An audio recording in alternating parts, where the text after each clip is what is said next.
Hello everyone, আসসালামু আলাইকুম। আশা করি সবাই ভালো আছেন। আলহামদুলিল্লাহ আমরা অনেক ভালো আছি। আজকে আপনাদের সাথে একটি তেলের পিঠা বা পোয়া পিঠার পারফেক্ট রেসিপি শেয়ার করতে যাচ্ছি। আশা করি ভিডিওটি আপনাদের ভালো লাগবে। ভালো লাগলে অবশ্যই আমার চ্যানেলটি সাবস্ক্রাইব করে আমার পাশে থাকবেন। আমি একটি মিক্সিং বলে মেজারমেন্ট কাপে 2 কাপ চালের গুঁড়ি নিয়েছি। আপনারা ভিজা এবং শুকনা যে কোনো একটা ব্যবহার করতে পারেন। আর 1 কাপ পরিমাণ আটা নিয়েছি, আপনারা ময়দাটাও ব্যবহার করতে পারেন। আর 1 কাপ পরিমাণ চিনি নিব। চিনিটা আপনারা স্বাদ অনুযায়ী মিষ্টিটা বাড়িয়ে কমিয়ে দিতে পারেন। 2 টেবিল চামচ পরিমাণ পানি দিয়ে দিচ্ছি এখানে, নর্মাল তাপমাত্রার পানি। পরিমাণ মতো একটু লবণ দিয়ে দিব, লবণটা স্বাদ অনুযায়ী। এখন ভালো করে এগুলো মিক্সড করে নিব। ভিডিওতে দেখানোর প্রসেস অনুযায়ী আপনারা মিক্স করবেন। এই যে এইভাবে মিক্স করে নিলাম। এখন ওই একই কাপ পরিমাপ করে আমি 1 কাপ পরিমাণ পানি দিয়ে দিব। এখন আমি নর্মাল তাপমাত্রার পানিটাই ব্যবহার করছি। এখন এই উপকরণগুলো ভালোভাবে হাত দিয়ে মিশিয়ে নিব। আর এই মিশানোর কাজটা করতে হবে অনেক সময় নিয়ে। এই মিক্সের কাজটা আপনারা যত সময় নিয়ে করবেন পিঠাটা অতই পারফেক্টভাবে ফুলবে। তো আমি এইভাবে সুন্দরভাবে মিশিয়ে নিচ্ছি।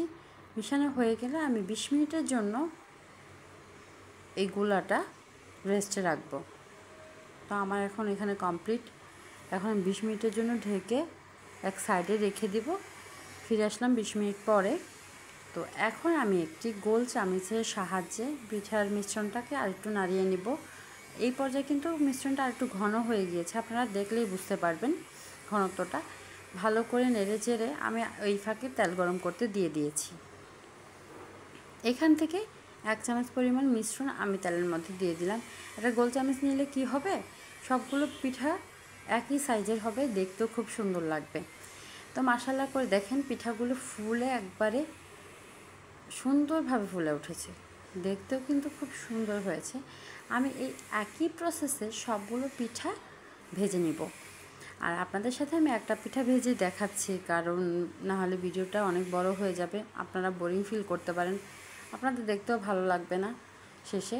আপনারা যদি উপকরণগুলো সঠিকভাবে নিয়ে থাকেন আর এই মিক্সিংটা ভালোভাবে করে থাকেন, তাহলে অবশ্যই আপনাদের পিঠা 100% ফুলবে। আমার প্রত্যেকটা পিঠাই এই একইভাবে ফুলেছে আর দেখতেও মাশাআল্লাহ খুব সুন্দর হয়েছে।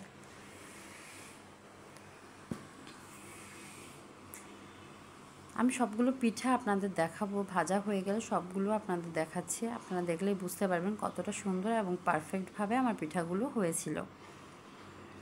আপনারাও আশা করি বাসায় ট্রাই করবেন।